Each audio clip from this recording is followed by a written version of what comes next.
കേരളത്തിൽ നിങ്ങൾ മാത്രമേ ഇത് ചെയ്യുന്നുള്ളൂ അല്ലേ? കേരളത്തിൽ ഇപ്പോൾ ഈ ഒരു യൂണിറ്റ് തന്നെയുള്ളൂ. നിങ്ങൾ മാത്രമേ. ഇത് വലിയ റോളായിട്ടായിരുന്നു. എന്നിട്ട് ഈ റോള് നമ്മൾ മെഷീൻ്റെ ഈ ഭാഗത്ത് ലോഡ് ചെയ്യും. FG ROVER എന്ന് വന്നിരിക്കുന്നത് തൃശ്ശൂർ ജില്ലയിലാണ്. തൃശ്ശൂർ ജില്ലയിൽ കുന്നംകുളത്തിനടുത്ത് കാണിപ്പയൂർ എന്ന് പറഞ്ഞ സ്ഥലത്താണുള്ളത്. ക്ലാസിക് പെയിന്റ് റോളേഴ്സ് എന്ന് പറയുന്ന ഒരു വലിയ കമ്പനിയിലാണ് ഞാൻ വന്നിരിക്കുന്നത്. ഇവിടെ ചെയ്തുകൊണ്ടിരിക്കുന്നത് നമ്മൾ ഈ പെയിന്റ് കണ്ടിട്ടില്ല, പെയിന്റ് ചെയ്യുന്ന റോളർ, ആ റോളർ നിർമ്മിക്കുന്ന കേരളത്തിൽ തന്നെയുള്ള ഏറ്റവും വലിയ അല്ലെങ്കിൽ ആദ്യത്തെ കമ്പനി എന്ന് നമുക്ക് പറയാൻ പറ്റും ക്ലാസിക് എന്ന് പറയുന്നത്. ഇവിടെ എങ്ങനെയാണ് ഈ റോളർ ചെയ്തെടുക്കുന്നത്? റോളർ മാത്രമല്ല കേട്ടോ, അതിന് തൊട്ടിട്ടുള്ള എന്തൊക്കെ പ്രോഡക്റ്റുകൾ ഉണ്ടോ അതിന്റെ ആക്സസറീസ് ഒക്കെ ചെയ്തെടുക്കുന്ന ഒരു കമ്പനിയാണ് ക്ലാസിക് പെയിന്റ് റോളേഴ്സ് എന്ന് പറയുന്ന ഈ ഒരു കമ്പനി വരുന്നത്. എന്തൊക്കെയാ കമ്പനിയുടെ വിശേഷങ്ങൾ നമുക്ക് കാണാം. നേരെ കമ്പനിക്കകത്തേക്ക്. ക്ലാസിക് പെയിന്റ് റോളേഴ്സ് കമ്പനിയുടെ പ്രൊഡക്ഷൻ ഹെഡ് ആയിട്ടുള്ള സാബു ചേട്ടൻ ഇപ്പം മുന്നിലുള്ളത്. സാബു ചേട്ടൻ, ഞാനിവിടെ വരാൻ കാരണം സാധാരണ നമ്മൾ പെയിന്റ് അടിക്കുന്നതൊക്കെ നമ്മൾ കണ്ടിട്ടുണ്ട്, പെയിന്റിംഗ് പരിപാടിയൊക്കെ നമ്മൾ കണ്ടിട്ടുണ്ട്, അത് ബ്രഷ് വെച്ച് ചെയ്യുന്ന കണ്ടിട്ടുണ്ട്, റോളർ വെച്ചിട്ടൊക്കെ ചെയ്യുന്ന കണ്ടിട്ടുണ്ട്. എന്നാൽ ഇതിന്റെ പ്രൊഡക്ഷൻ ഞാൻ ഇന്നുവരെ കണ്ടിട്ടില്ല. കേരളത്തിൽ തന്നെ ഒരേ ഒരു കമ്പനി എന്നാണ് ഞാൻ അറിയപ്പെട്ടുള്ളത് ഈ ക്ലാസിക്കിനെ കുറിച്ചിട്ട്. ഈ റോളർ ചെയ്യുന്ന രീതിയാണ് എനിക്ക് അറിയേണ്ടത്. എങ്ങനെയാണ് ഇത് ചെയ്യുന്നത്? ഇതിന്റെ റോ മെറ്റീരിയൽ എന്താണ് വരുന്നത്? നമ്മളിപ്പോൾ ഇവിടെ ചെയ്യുന്നത് വെച്ചാൽ പെയിന്റിങ്ങിന് ആവശ്യമായിട്ടുള്ള ഒരുപാട് ടൂൾസുകൾ ഇവിടെ ഉണ്ടാക്കുന്നുണ്ട്. അതിൽ റോളറുണ്ട്, പുട്ടി ബ്ലേഡ് ഉണ്ട്, സ്ക്രാപ്പർ ഉണ്ട്. പിന്നെ ഇപ്പോൾ നമുക്ക് ഹൈറ്റ് കൂടിയ സ്ഥലത്ത് പെയിൻ്റ് അടിക്കാനായിട്ട് അതിന് സ്റ്റിക്ക് ലെങ്ത്ത് കൂട്ടാനും കുറയ്ക്കാനൊക്കെ ആയിട്ടുള്ളത്, ഫ്ലോറിൽ പെയിൻറ്റ് ചെയ്യാൻ വേണ്ടിയിട്ടും എയർ റിമൂവർ ചെയ്യാനൊക്കെ ആയിട്ട് സ്പൈക്ക് റോളർ, അതിനുവേണ്ട സ്പൈക്ക് ഷൂ, അങ്ങനെ ഒരുപാട് ഐറ്റംസ് നമ്മളിവിടെ ഉണ്ടാക്കുന്നുണ്ട്. നമ്മൾ ആദ്യമായിട്ട് കാണാൻ പോകുന്നത് റോളർ ഉണ്ടാക്കുന്ന സെക്ഷനാണ്. ഹാൻഡിലാണ് ഫസ്റ്റ് ഉണ്ടാക്കുന്നത്.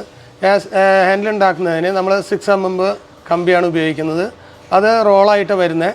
അത് നമ്മൾ മെഷീനിൽ കയറ്റിയിടുന്നു. മെഷീനിൽ കയറ്റിയിട്ട് കഴിഞ്ഞാൽ പല സൈസ് നമ്മൾ ഹാൻഡിലുകൾ ഉണ്ടാക്കുന്നുണ്ട്. അത് 9.5 ഇഞ്ചുണ്ട്, 7 ഇഞ്ചുണ്ട്, 4.5 ഇഞ്ചുണ്ട്, അങ്ങനെ പല സൈസിൽ നിന്നുണ്ട്. അതിൽ നമ്മളിപ്പോൾ സെറ്റ് ചെയ്തിട്ടുള്ളത് 9 ഇഞ്ചിൻ്റെയാണ് സെറ്റ് ചെയ്ത് വെച്ചിരിക്കുന്നത്. അപ്പോൾ 9 ഇഞ്ചിനെ ഈ റോള് ആദ്യം കയറ്റിയിട്ട് കഴിഞ്ഞാൽ പിന്നെ അതിൻ്റെ എൻഡ് നമ്മൾ മെഷീനിലേക്ക് കൊടുക്കുന്നു. മെഷീനിലേക്ക് കൊടുത്തു കഴിഞ്ഞാൽ ആ കമ്പി റോളിനെ ബെൻഡ് തീർത്ത് നമ്മൾ ഏത് 9 ഇഞ്ച് സൈസിന് ബെൻഡ് ചെയ്ത് നോച്ചടിച്ച് അത് കട്ട് ചെയ്ത് വീഴുന്നതിന് ശേഷം പിന്നെ അടുത്തതായിട്ട് നമ്മൾ ചെയ്യുന്നതെന്ന് വെച്ചാൽ അതിന് കളർ വരുത്തുക എന്നുള്ളതാണ്. കളർ വരുത്തുക, പ്ലേറ്റിംഗ് ചെയ്യുക. ഈ പ്ലേറ്റിംഗ് ചെയ്യുകയെന്ന് പറഞ്ഞാൽ പ്ലേറ്റിംഗ് സെക്ഷനിൽ കൊണ്ടുപോയി അതിൻ്റെ കെമിക്കലിൽ സിങ്കിങ് എന്നാണ് അതിന് പറയുന്നത്. നമ്മൾ ബാത്തിൽ കെട്ടുന്നു, കറണ്ട് കൊടുക്കുന്നു, അതിൻ്റേതായ കുറച്ച് കെമിക്കലുകളിലൊക്കെ മുക്കി അതിന് കളർ എടുത്ത് പ്ലേറ്റിംഗ് ചെയ്തെടുക്കും. പിന്നെ അടുത്ത സെക്ഷൻ എന്ന് പറഞ്ഞാൽ നമ്മളിവിടെ പ്ലാസ്റ്റിക് മോൾഡിങ്, ഇഞ്ചക്ഷൻ മോൾഡിങ് മെഷീനിൽ നമ്മൾ ഹാൻഡിൽ മോൾഡ് ചെയ്തെടുക്കണു. അതിന് നമ്മൾ ഉപയോഗിക്കുന്നതെന്ന് വെച്ചാൽ ഗ്രാനുൾസ്, പ്ലാസ്റ്റിക് ഗ്രാനുൾസ് കിട്ടും. ഈ ഹാൻഡിൽ ചെയ്യുന്ന ഇതിനൊക്കെ മെഷീൻസ് ഇവിടെ ഉപയോഗിക്കുന്നത് മെഷീൻസ് തന്നെയാണ്. അതെന്ന് വെച്ചാൽ 2 തരത്തിൽ ഹാൻഡ് മോൾഡ് ചെയ്യുന്നുണ്ട്. ഒന്ന് നമ്മളിപ്പോൾ ഈ വലിയ ഹാൻഡിൽ എന്ന് പറഞ്ഞു കഴിഞ്ഞാൽ നമ്മൾ കമ്പി അതിലേക്ക് ആ ചൂടുള്ള സമയത്ത് തന്നെ തള്ളി കയറ്റി വയ്ക്കും. അപ്പോൾ അത് ഹാൻഡിൽ സ്ട്രിങ്കേജ് വന്നു കഴിഞ്ഞാൽ നല്ല ടൈറ്റായിട്ടിരിക്കും. പിന്നെ അതിൻ്റെ ചെറിയ ടൈപ്പ് ഹാൻഡിലുകളുണ്ട്, റോളറുകൾക്കുള്ളത്. അതിന് നമ്മൾ ഡയറക്റ്റ് കമ്പി വെച്ചിട്ട് തന്നെ മോൾഡ് ചെയ്ത്, ഈ കാണുന്നത് പോലെ ഡയറക്റ്റ് നമ്മൾ കമ്പി വെച്ച് കൊടുത്തിട്ട് ഡയറക്റ്റ് മോൾഡ് ചെയ്തിട്ട് മെഷീൻ പുറത്തേക്ക് വരും. അപ്പോൾ ഹാൻഡിലിൻ്റെ പാർട്ട് കഴിഞ്ഞു. ഇനി നമുക്ക് പെയിൻ്റ് അടിക്കാനായിട്ട്, അതായത് ലെങ്ത് ഉള്ള സ്ഥലങ്ങളിൽ, നിലത്ത് നിന്ന് എത്താത്ത സ്ഥലങ്ങളിൽ ഉപയോഗിക്കാനായിട്ട്, പെയിൻ്റ് അടിക്കാൻ ഉപയോഗിക്കാനായിട്ട് സ്റ്റിക്ക് ഉണ്ട്. സ്റ്റിക്ക് എന്ന് പറഞ്ഞു കഴിഞ്ഞാൽ അത് നീളം കൂട്ടുക കുറയ്ക്കുക നമുക്ക് ആവശ്യാനുസരണം. അത് നിങ്ങൾ ഇവിടെ തന്നെ ചെയ്യുന്നത്? അതിവിടെ ചെയ്യുന്നുണ്ട്. അതിന് സ്റ്റീൽ പൈപ്പാണ് നമ്മൾ ഉപയോഗിക്കുന്നത്. സ്റ്റീൽ പൈപ്പ് 2 പീസായിട്ട് വണ്ണം കൂടിയതും അതിൻ്റെ അടുത്ത് വണ്ണം കുറഞ്ഞ സ്റ്റീൽ പൈപ്പ്. അപ്പോൾ അതിന് നീളം കൂട്ടാനായിട്ട് ലോക്കിംഗ് കാര്യങ്ങൾക്കൊക്കെ ആയിട്ട് ക്യാപ്പുണ്ട്. അതുപോലെ ബാക്ക് കവർ ചെയ്യാനുള്ള ക്യാപ്പുണ്ട്. അതൊക്കെ നമ്മൾ ഇവിടെ തന്നെ മോൾഡ് വെച്ചിട്ട് എടുക്കുന്നു. ഗ്രാനുകൾ കൊടുത്തിട്ട് ഇതേപോലെ ഗ്രാനുൾസ് ഇഞ്ചക്ഷൻ മോൾഡിംഗ് ഡൈ വെച്ചിട്ട് അടിച്ചെടുക്കുന്നു. ഈ പറഞ്ഞ പോലെ 2 പൈപ്പ് എടുക്കണം. പൈപ്പിൻ്റെ സെൻറ്ററിൽ എൻഡിലൊരു ത്രെഡ് ഗ്യാപ്പ് വരും സെൻറ്ററിലായിട്ട്. പിന്നെ അതിന് ടൈറ്റ് ചെയ്യാനായിട്ടുള്ളത് ഇപ്പോൾ 3 തരം ക്യാപ്പ്, 4 തരം ക്യാപ്പുകൾ നിങ്ങൾക്ക് കാണാം. ആ ക്യാപ്പുകൾ ആവശ്യത്തിന് കൊളത്തിയിടാനൊക്കെ ആയിട്ട് അതും പറ്റും. കറക്റ്റ് അത് എത്ര നീളത്തിലാണ് വേണമെന്ന് വെച്ചാൽ നമുക്ക് അവിടെ ലോക്ക് ചെയ്ത് വെക്കാൻ പറ്റും അല്ലേ? അത് 2 മീറ്റർ 3 മീറ്റർ 2 സൈസിലാണ് നമ്മൾ സ്റ്റിക്ക് ഉണ്ടാക്കുന്നത്. വലിയ ആയിട്ടുള്ള സ്ഥലങ്ങളിലാണെങ്കിൽ 3 മീറ്റർ ഉപയോഗിക്കാം. സ്റ്റീലായതുകൊണ്ട് തന്നെ പെട്ടെന്ന് ഒടിഞ്ഞു പോകാൻ കുഴപ്പമൊന്നുമില്ല, നല്ല ഉറപ്പുള്ളതാണ്. പിന്നെ സ്റ്റീലല്ലേ, തുരുമ്പ് പിടിക്കുക അങ്ങനെയുള്ള പ്രശ്നങ്ങളൊന്നും ഉണ്ടാവില്ല. വെയിറ്റും കുറവാണ്. അടുത്തതായിട്ട് പുട്ടി വർക്കിന് ഉപയോഗിക്കുന്ന പുട്ടി ബ്ലേഡ്, അത് നിങ്ങളിവിടെ ചെയ്യുന്നുണ്ട്. അത് നമ്മൾ PVC ഹാൻഡിലാണ്. PVC ഹാൻഡിലുണ്ട്, മരത്തിൻ്റെ ഹാൻഡിൽ, വുഡൻ ബ്ലേഡ് ഉണ്ട്, PVC ബ്ലേഡും ഉണ്ട്. 2 തരം ഉണ്ടാക്കുന്നുണ്ട്. PVC ബ്ലേഡ് നമ്മൾ മോൾഡ് വെച്ച് ഇവിടെ ഇഞ്ചക്ഷൻ മോൾഡിങ് മെഷീനിൽ വെച്ചിട്ട് മോൾഡ് ചെയ്തെടുക്കണം. പല സൈസ് ഉണ്ട്. 6 inch, 8 inch, 10 inch, 12 inch, 14 inch, 16 inch വരെ നമ്മൾ PVC ബ്ലേഡ് ഉണ്ടാക്കുന്നുണ്ട്. അതേപോലെ തന്നെ ഈ വുഡൻ ബ്ലേഡും 6 ഇഞ്ച്, 8 ഇഞ്ച്, 10 ഇഞ്ച്, 12 ഇഞ്ച് വരെ വുഡൻ ബ്ലേഡും നമ്മൾ ഉണ്ടാക്കുന്നുണ്ട്. പിന്നെ അതിൽ തന്നെ നോച്ചഡ് റോവലുണ്ട്. പല്ല് പോലെ കട്ട് ചെയ്തിട്ടുള്ളത്. അത് ഇതേപോലെ 1 mm, 2 mm, 3 mm, 4 mm, 6 mm വരെ ഉണ്ട്. അത് 2 തരമുണ്ട് ഈ നോച്ച് റോവർ എന്നത്. സ്ക്വയർ ടൈപ്പും ഉണ്ട്, വി ടൈപ്പും ഉണ്ട്. അടുത്തത് നമ്മൾ സ്ക്രാപ്പറാണ് കാണിക്കാൻ പോകുന്നത്. ഈ സ്ക്രാപ്പർ നമ്മൾ എന്തിനാ ഉപയോഗിക്കുന്നത്? സ്ക്രാപ്പർ പെയിന്റ് വരണ്ടി കളയുക, അതുപോലെ ചെറുതായിട്ട് പുട്ടിയിടാൻ, അങ്ങനെ എല്ലാ കാര്യങ്ങൾക്കും ഉപയോഗിക്കാം. നമ്മൾ ഈ കാണുന്ന പോലെ ഉളിയുടെ ഷേപ്പിൽ, ഉളിയുടെ ഷേപ്പിൽ കാണുന്നത് തന്നെ, ഷേപ്പിലുള്ള ആണ് സ്ക്രാപ്പർ എന്ന് പറഞ്ഞത്. പോയിന്റ് ഷീറ്റ് ഉപയോഗിച്ചിട്ടാണ് നമ്മൾ സ്ക്രാപ്പർ ഉണ്ടാക്കുന്നത്. ഇത് പ്രസ്സിൽ വെച്ച് കട്ട് ചെയ്തെടുക്കണം. പല സൈസ് ഉണ്ട്, 2 ഇഞ്ച് മുതൽ 6 ഇഞ്ച് വരെ, 2, 3, 4, 6 അതുവരെയുള്ള സൈസാണ് നമ്മുടെ കയ്യിലുള്ളത്. ഇത് നമ്മൾ കട്ട് ചെയ്തെടുത്ത് കഴിഞ്ഞതിന് ശേഷം മോൾഡിംഗ് ഡൈൽ വെച്ചിട്ട് ഹാൻഡിൽ അടിച്ചെടുക്കുന്നു. പിന്നെ അതിൻ്റെ 2 സൈഡിൽ ലോക്കാക്കാനായിട്ട് റിവിറ്റ് വയ്ക്കുന്നുണ്ട്. അടുത്തായിട്ട് ട്രേയുടെ കാര്യമാണ് പറയാൻ ഉദ്ദേശിക്കുന്നത്. നമ്മുടെ അവിടെ 3 ടൈപ്പ് ട്രേ ആണ് ഉണ്ടാക്കുന്നത്. Big, medium, small. ഈ ട്രേക്കകത്ത് ഒരു ഗ്രിപ്പ് പോലെ കൊടുത്തിട്ടുണ്ട്.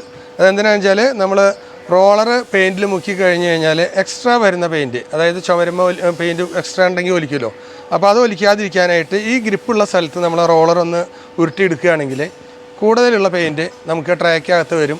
ആവശ്യത്തിനുള്ള പെയിൻറ്റ് മാത്രമേ റോളർമ പിടിക്കുള്ളൂ. അതാണ് നമ്മൾ ഈ ട്രേയുടെ ഉപയോഗം. ക്ലാസിക് പെയിന്റ് റോളേഴ്സ് കമ്പനിയുടെ ഇത്ര നേരം നമ്മൾ കണ്ട കാഴ്ച എന്ന് പറയുന്നത് അതിന്റെ ഫ്രെയിമൊക്കെ ചെയ്തെടുക്കുന്ന കാഴ്ചകളാണ്. ഇനിയാണ് ഏറ്റവും അട്രാക്റ്റീവ് ആയിട്ടുള്ള കാഴ്ച നമ്മൾ കാണാൻ പോകുന്നത്. എൻ്റെ മുന്നിൽ ഇപ്പോൾ ഉള്ളത് കമ്പനിയുടെ ഡയറക്ടറായിട്ടുള്ള സൈറസ്കയാണ്. സൈറസ്ക, നമ്മുടെ ഈ പെയിന്റ് റോളർ ഏറ്റവും ഭംഗിയുള്ള ഒരു കാഴ്ചയിലേക്ക് നമ്മളിപ്പോൾ കടക്കാൻ പോകുന്നത്.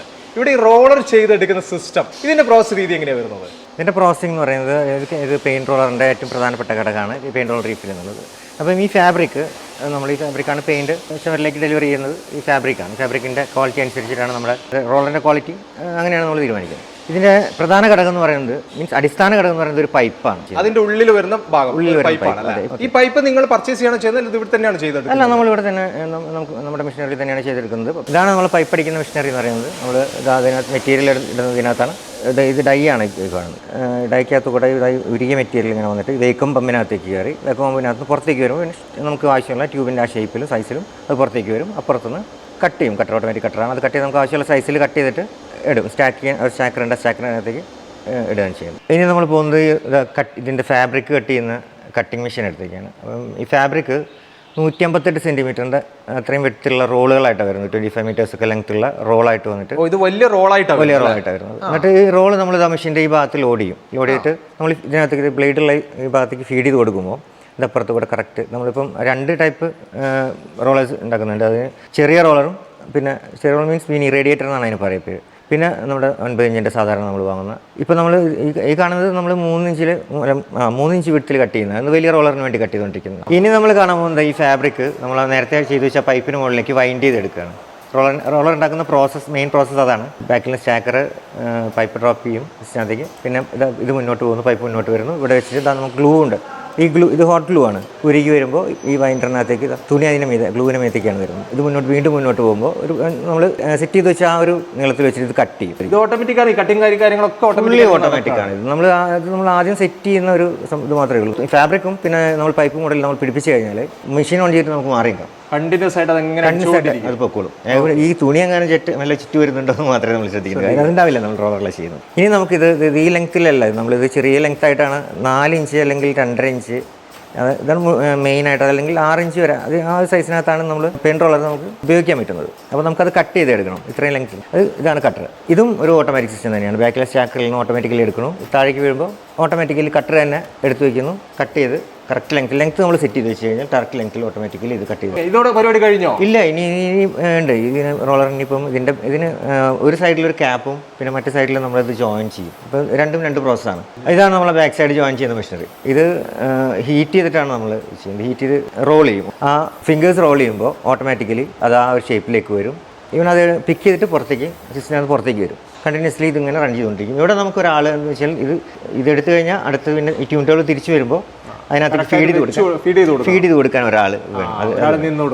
ഇനി അത് കഴിഞ്ഞിട്ട് ഇനി അടുത്ത സൈഡിലെ ക്യാപ്പ് ഫിക്സ് ചെയ്യണം. നമുക്കത് ഈ മെഷീനിലേക്ക് വരാം. ഇതിവിടെയാണത്. ഇവിടെയും ഫുള്ളി ഓട്ടോമാറ്റിക് സിസ്റ്റം തന്നെ പ്രവർത്തിച്ചുകൊണ്ടിരിക്കുന്നത്. ബട്ട് നമ്മൾ മെഷീനിലേക്ക് ഫീഡ് ചെയ്യാൻ ഒരാൾ ഇവിടെ വേണം. ഇതിൽ 4 ഫംഗ്ഷൻസ് ഉണ്ട്. ഒന്ന് നമ്മൾ ജസ്റ്റ് വെച്ച് കൊടുത്തു കഴിഞ്ഞാൽ ഇതിനെ താഴേക്ക് തള്ളി ആ ക്യാപ്പിനകത്തേക്ക് ഇവിടെ കയറ്റും. ഇതിനകത്ത് സ്പോട്ടിൽ കയറ്റും. പിന്നെ അപ്പുറത്ത് 2 കോമ്പിങ് ഉണ്ട്. 2 കോമ്പിങ് കഴിഞ്ഞതിന് ശേഷം ഇതിനെ ഒന്ന് റോൾ ചെയ്യും, ആ ഫാബ്രിക്കിനെ ഒന്ന് ഷേപ്പിൽ ഒതുക്കാൻ വേണ്ടി. പിന്നെ ഓട്ടോമാറ്റിക്കലി എജക്റ്റഡ് ആവുക ചെയ്യുന്നത്. ഇനി വലിയ റോളറാണ്. വലിയ നമ്മൾ പെയിന്റ് ചെയ്യുന്നത് വലിയ സാധാരണ ചുമരിൽ പെയിന്റ് ചെയ്യുന്ന റോളർ 9 ഇഞ്ച് സൈസിലാണ് മെയിനായിട്ട് വരിക. അതിന്റെ വൈൻഡിങ് ഒക്കെ ഏകദേശം നേരത്തെ പോലെ സെയിം തന്നെയാണ്. നമ്മൾ ആ പൈപ്പ് സ്റ്റാക്കറിനകത്ത് കൊണ്ടുവന്ന് വയ്ക്കുന്നു. സ്റ്റാക്കർ ഓട്ടോമാറ്റിക്കലി എടുത്തിട്ട് ഇതിനകത്തേക്ക് വരുന്നു. പിന്നെ ഗ്ലൂ വരുന്നത് അവിടെ നമ്മൾ ക്ലോത്ത് കൊടുക്കുന്നുണ്ട്. ക്ലോത്ത് 2 ഗ്ലൂവും കൂടെ വൈൻഡ് ചെയ്ത് പോകുന്നു. പിന്നെ നമ്മൾ ആവശ്യമുള്ള ലെങ്ത് ആകുമ്പോൾ അത് ഓട്ടോമാറ്റിക്കലി അത് കട്ട് ചെയ്തിട്ട് താഴേക്ക്. ഇനി ലെങ്ത് കുറയ്ക്കാൻ നമുക്ക് ആവശ്യമാണ്. നമുക്ക് 9 ഇഞ്ച് മെയിൻ ഞാൻ പറഞ്ഞല്ലോ. അപ്പം 9 ഇഞ്ചിൽ കട്ട് ചെയ്യണമെങ്കിൽ അത് ഇനി ഒരു മെഷീനിലേക്കാണ്. അത് കട്ടിങ് മെഷീൻ. ഇത് നേരത്തെ വെറും കട്ടിങ് മെഷീൻ, കട്ടിങ് മാത്രം ചെയ്യുന്ന മെഷീനല്ല. ഇതിന് 4 പ്രോസസ്സ് നടക്കുന്നുണ്ട്. അതായത് നമ്മൾ ഈ ട്യൂബിനെ കട്ട് ചെയ്തിട്ട് നമുക്ക് ആവശ്യമുള്ള സൈസിലേക്ക് 1 ഇഞ്ച് സൈസിലേക്ക് കട്ട് ചെയ്തിട്ട് പിന്നെ അടുത്ത സ്റ്റെപ്പിൽ കോമ്പിംഗ് ആണ്. 2 കോമ്പിംഗ് ഉണ്ട്. 2 കോമ്പിംഗ് കഴിഞ്ഞ് പിന്നെ 2 സ്ഥലത്ത് ബിവലിങ്, 2 എൻഡും ബിവലി ഒന്ന് ചെരിച്ച് ബിവലി ചെയ്തിട്ട് പിന്നെ അപ്പുറത്ത് എജക്ട് ചെയ്യുക ചെയ്യുന്നത്. നേരത്തെ നമ്മൾ രണ്ടോ മൂന്നോ മെഷീനിൽ കാണിച്ച കാര്യം ഈ ഒറ്റ മെഷീനിലാണ്. ഇതൊരു വലിയ റോളറിന് കാര്യങ്ങളൊക്കെ ചെയ്ത് പുറത്തേക്ക് തരും. എനിക്ക് അറിയേണ്ടത് ഇവിടെ നിങ്ങൾ ചെയ്തെടുക്കുന്ന പ്രോഡക്റ്റുകൾ നേരിട്ട് ആളുകളിൽ എത്തിക്കുകയാണ് ചെയ്യുന്നത്, അതല്ല ഡിസ്ട്രിബ്യൂട്ടേഴ്സ് വഴിയാണ് നിങ്ങൾ മാർക്കറ്റ് ചെയ്തുകൊണ്ടിരിക്കുന്നത്? തീർച്ചയായിട്ടും ഡിസ്ട്രിബ്യൂട്ടേഴ്സ് വഴി അത് സാധിക്കുള്ളൂ. ആക്ച്വലി ഡിസ്ട്രിബ്യൂട്ടേഴ്സിനെ നമ്മൾ എക്സ്പെക്ട് ചെയ്യുന്നുണ്ട്. കാരണം നമ്മളിപ്പം പുറത്തുനിന്നാണ് ഈ പ്രോഡക്റ്റ് ഇമ്പോർട്ട് ചെയ്തുകൊണ്ടിരുന്നത്. അപ്പോൾ അതുപോലെ പുറത്തുനിന്ന് ഇത് വരുത്തി ചെയ്യുന്ന ഒരുപാട് പേരുണ്ട്, കേരളത്തിൽ തന്നെ ഉണ്ട്.